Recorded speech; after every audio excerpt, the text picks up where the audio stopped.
Operation സിന്ദൂരിൽ നാവികസേന ഒരുങ്ങി ഇറങ്ങിയിരുന്നുവെങ്കിൽ പാകിസ്ഥാൻ 4 ഭാഗങ്ങളായി മാറിയേനെയെന്ന് പ്രതിരോധ മന്ത്രി രാജ്നാഥ് സിംഗ്.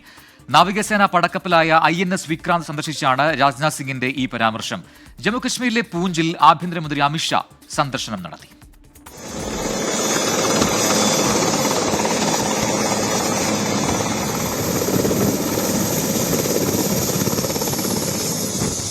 INS വിക്രാന്ത് സന്ദർശിച്ചാണ് ഓപ്പറേഷൻ സിന്ദൂറിൽ നാവികസേനയെ പ്രതിരോധ മന്ത്രി രാജ്നാഥ് സിംഗ് അഭിനന്ദനം അറിയിച്ചത്.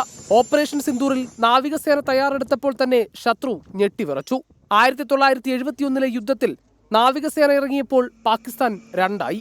ഓപ്പറേഷൻ സിന്ദൂറിൽ അതുപോലെ ഇറങ്ങിയിരുന്നെങ്കിൽ പാകിസ്ഥാൻ 2 അല്ല 4 ആയേനെയെന്നും രാജ്നാഥ് സിംഗ്. इंडियन नेवी हरकत में आई थी तो पाकिस्तान 1 से 2 हो गया था.